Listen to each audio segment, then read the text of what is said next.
Gua pernah jelasin kan di awal, ketika itu desanya ini disebut dengan desa anti santet. Nah mungkin ilalang yang ini menjadi pantangan supaya santet ini tidak menyerang. Jadi ilalang itu akan menempel di setiap rumah warga.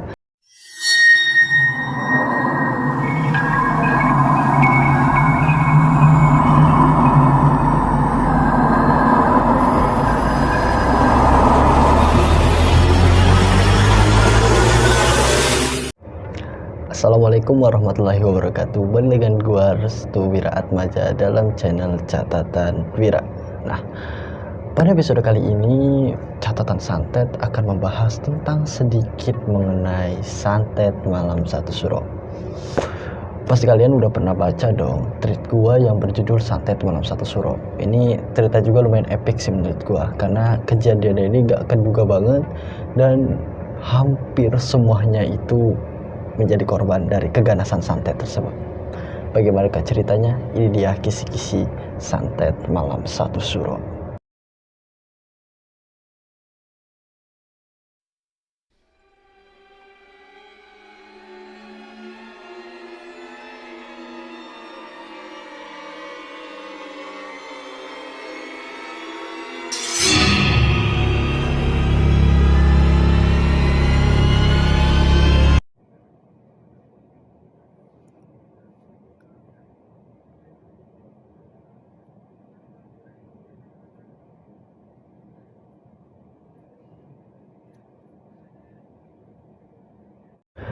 Sebelum dilanjut ceritanya, bagi kalian yang belum like, komen, dan subscribe, kalian wajib like, komen, dan subscribe di channel ini supaya channel ini cepat berkembang.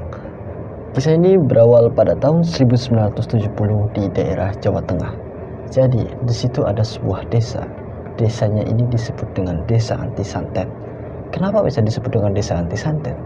Ternyata desa ini memiliki throwback atau latar belakang ketika desa itu pernah diserang oleh santet yang disebut dengan santet malam satu suro. Nah, jadi pernah tuh kejadian desa itu tuh pernah diserang santet sehingga banyak penduduk yang meninggal dan banyak sekali warga-warga yang di sana itu kayak mengungsikan diri. Jadi dia itu mengungsi dari tempat tersebut sehingga desa itu disebut dengan desa anti santet. Apa hal yang membuat desa ini disebut dengan desa anti santet? Ternyata di setiap rumah warga ini telah tertempel atau telah terpasang ilalang. Kalian pasti tahu kan ilalang? Nah, ilalang ini disebut-sebut sebagai penangkal dari santet yang menyerang di warga tersebut. Sehingga desa ini disebut dengan desa anti santet. Apakah ilalang tersebut ada di setiap rumah warga? Benar, hampir semua warga memilikinya. Sehingga desa ini disebut dengan desa santet karena tiap rumah warga ini banyak sekali ilalangnya. Kita langsung aja ke ceritanya. Pada tahun 1970 ada seorang pemuda yang bernama Sabto ya. Sabto ini bisa dibilang sebagai orang pemuda yang kurang peka. Dia juga menuruti apa yang dikatakan oleh orang tuanya. Dia juga berbakti kepada kedua orang tuanya. Dan Sabto ini memiliki seorang kekasih bernama Citra. Citra ini bisa dibilang orang yang baik, humble, dan juga dia ini apa adanya dan bisa dibilang dia ini kalau udah sayang sama seseorang pasti dia ini akan mengejar terus. Nah, suatu ketika Sabto ini dapat kabar buruk ya. Sabto mendapatkan kabar buruk bahwasannya dia ini akan dijodohkan oleh seorang wanita yang berasal dari daerah Jawa Tengah dengan nama Kirana. Jadi Sabto ini dikabarkan oleh kedua orang tuanya ingin dijodohkan oleh seorang wanita berasal dari daerah Jawa Tengah yang bernama Kirana. Singkat cerita, Sabto memberitahu kepada pacarnya yaitu Citra. Nah, karena Sabto ini nggak enakan, jadi dia itu langsung tuh ngomong sama si Citra. Dek, maaf nih, saya udah dijodohin oleh seorang wanita dari Jawa Tengah bernama Kirana. Nah, Citra yang mendengar hal itu dia langsung kaget, dia marah, kesal. Kenapa? Karena Sabto ini memberitahunya dadakan dan juga Sabto ini seperti ya udahlah kalau misalnya udah dijodohin ya udah dijodohin. Jadi seperti tidak ada pegangan, seperti orang labil gitu. Citra marah dong karena itu. Dan akhirnya Citra pun memberitahu kepada Sabto, bagaimana kamu bisa mungkin mencintai seseorang yang bertemu aja belum? Nah, Sabto yang mendengar perkataan dari Citra hanya bisa menjawab, ya gimana lagi, ini permintaan dari orang tua, jadi aku nggak bisa melakukan apa-apa dan ini sudah jadi keputusan dari orang tuaku. Nah, Citra yang diketahui jawaban dari Sabto ini seperti ini, dia pun langsung berdiam diri. Dia menahan kesal, marah, dan juga dendam dalam dirinya, hingga dia ini benar-benar seperti orang yang bukan Citra yang dikenal oleh Sabto. Sabto awalnya kayak ngebujuk, kita juga bisa kok jadi temenan. Nah, biasa gitu kalau misalkan tuh kita kok bisa kok kita jadi temenan, tapi Citra menolak. Kenapa? Karena Citra bisa dibilang ya udah, kalau kamu lebih milih dia silahkan. Akan tetapi di situ Citra mengucapkan sumpah serapah. Sumpah serapahnya adalah ketika bunga kantil ini bertebaran, ketika hari dimana kamu ini akan melakukan pernikahan, dan ketika dimana gelapnya malam ini menjadi sangat menakutkan, maka disitulah akan ada serangan yang membinasakan keluarga kamu. Nah, Sabto kaget nih, kok Citra langsung ngomong kayak gini. Ternyata kalau kita bisa dalam analogikan, manusia itu berubah karena dua hal. Satu, karena ada hati yang tersakiti, atau dua, karena ada pikiran yang telah terbuka. Mungkin Mbak Citranya ini hatinya tersakiti dan juga pikirannya terbuka, sehingga dia yang memiliki passion yang baik, dia memiliki sifat yang baik, ini berubah total, berkebalikan menjadi orang yang sangat jahat. Nah, akhirnya ketika itu Citra pun langsung pergi. Dia nggak mau lagi ketemu sama Sabto. Sabto awalnya mengejar, tapi ya gimana lagi, Citra udah terlanjur sakit hati. Nah, Sabto pun akhirnya pulang ke rumah. Nah, ketika pulang ke rumah, dia ini langsung disambut oleh kedua orang tuanya. Kedua orang itu tuh kayak sayang banget sama Sabto. Jadi kalau misalkan pulang telat atau apa itu kayak ditanyain, kamu habis dari mana? Nah, Sabto juga termasuk orang yang lugu. Jadi dia ini polos banget. Dia jawab kalau dia ini habis ketemuan sama si Citra. Otomatis kedua orang tuanya ini marah. Kenapa? Karena si Sabto ini mau dijodohin oleh Kirana. Jadi kedua orang tua Sabto ini melarang kepada Sabto untuk bertemu kepada Citra. Akhirnya ketika Sabto ini sudah diberikan nasihat oleh orang tuanya, dia langsung diberi nasihat seperti, kamu nggak boleh deketin Citra lagi karena kamu ini akan saya jodohkan terhadap seorang wanita yang super cantik, yang menawan, dan dia berkarisma tinggi. Sabto ini belum kenal siapa wanita yang dimaksud. Walaupun ada kata cantik, menawan, dan berkarisma tinggi, masalah hati ini adalah masalah pribadi. Personality seseorang itu berbeda-beda. Ada orang yang cantik, menawan, dan berkarisma, akan tetapi ketika hatinya ini tidak suka, mungkin bisa lain ceritanya. Ketika Sabto ini masuk ke dalam kamarnya, karena dia ini udah dinasehatin, akhirnya dia masuk ke dalam kamarnya. Dia terkejut nih. Terkejut apa? Karena di bawah kasurnya itu sudah ada sesajen. Kok ini kayak serangannya cepet banget gitu. Serangannya cepet banget karena apa? Karena mungkin gue tahu ini, si Citra ini ketika balik dari Sabto, kabur dari Sabto, dia langsung menuju dukun untuk menyerang si keluarganya Sabto. Jadi di bawah tempat tidurnya Sabto ini, di situ sudah ada sesajen dan 3 bangkai tikus diikatkan menjadi satu ini diikatkan menjadi satu dalam satu wadah. Jadi 3 bangkai tikus diikatkan menjadi satu dalam satu wadah beserta dengan sesajen. Sabto yang tahu terkejut. Kenapa? Karena hal ini belum pernah terjadi dalam dirinya. Dia kemudian mengingat-ingat, apa jangan-jangan ini perbuatan Citra ya? Karena Citra ini bisa dibilang orang yang humble dan juga orang yang apa adanya, baik. Tetapi ketika seorang yang baik ini disakiti, maka berubah lagi. Dia akan menjadi orang yang paling jahat. Akhirnya Sabto ini langsung melaporkan kepada kedua orang tuanya. Dia melaporkan kepada kedua orang tuanya bahwa di bawah tempat tidurnya ini ada sesajen beserta dengan 3 bangkai tikus. Nah, ibunya Sabto yang tahu ini, dia langsung mengambil sapu dan juga serokan itu untuk dibuang. Semua sesajen dan bangkai tikus itu dibuang. Nah, ketika semuanya udah dibuang, nah ibunya Sabto ini mau masuk ke dalam kamarnya. Ketika mau masuk dalam kamarnya, betapa terkejutnya. Di situ sudah bertebaran bunga kantil. Kalian masih ingat dengan sumpah serapah yang diberikan oleh Citra terhadap Sabto, yaitu tentang bunga kantil. Bunga kantil itu bisa dijadikan pertanda sebagai bunga peringatan, atau mungkin bunga yang dikategorikan sebagai media untuk menyerang seseorang, yaitu santet itu sendiri. Nah, karena mungkin ini menjadikan sebuah pertanda buruk bagi keluarganya Sabto dan juga kedua orang tuanya, akhirnya si Sabto ini meminta kepada kedua orang tuanya agar disegerakan pernikahannya. Kok bisa?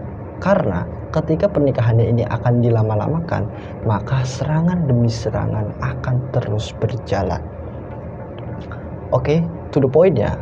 Singkat cerita, beberapa hari kemudian si Sabto ini beserta dengan kedua orang tuanya ini berangkat menuju ke tempatnya Kirana, yaitu wanita yang akan dinikahinya, dan wanita ini akan menjadi jodohnya sehidup dan semati. Ketika mereka ini melewati sebuah hutan, jadi kebetulan waktu itu jalanannya penuh dengan pepohonan dan juga sawah-sawah.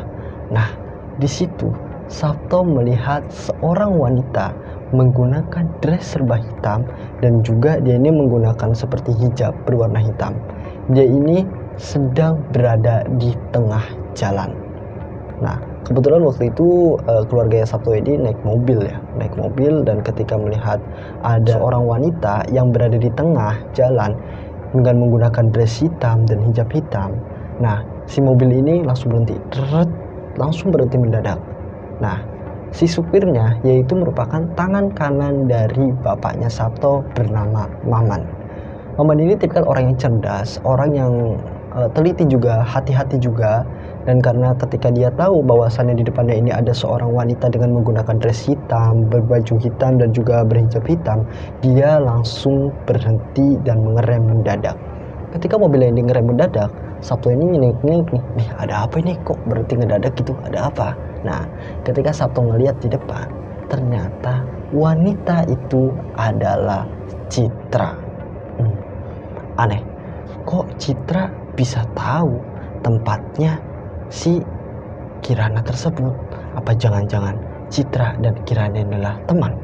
Singkat cerita, ketika si wanita itu masih berdiri di depan, dia ini nyelingkup ke arah, atau dia ini menoleh ke arah mobil tersebut. Jadi kayak seolah-olah memberikan pertanda, menoleh, dan dia tersenyum. Dan benar aja, si Sabto ini mengenali wanita itu, dan wanita itu adalah Citra. Nah, ketika Sabto ini ingin turun, wanita itu langsung lari. Dia langsung lari masuk ke hutan. Dia ini seperti membawa kucing di tangannya, dan dia langsung lari.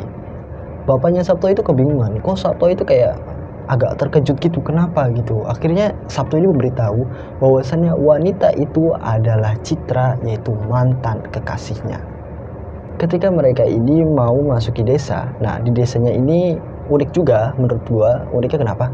Karena setiap rumahnya ini ditempeli ilalang. Lo tahu kan apa itu ilalang? Jadi kayak yang rumputan yang berada di sawah itu, ilalang itu, nah dia itu dipasang di depan rumah masing-masing warga.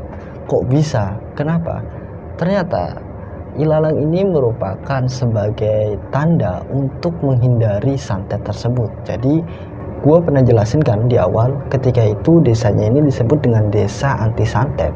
Nah mungkin ilalang yang ini menjadi pantangan supaya santet ini tidak menyerang. Jadi ilalang itu akan menempel di setiap rumah warga. Kalau rumah warganya ini nggak ada ilalangnya, maka dia ini rawan terkena santet. Akan tetapi di situ semua rumah warga dipasang ilalang.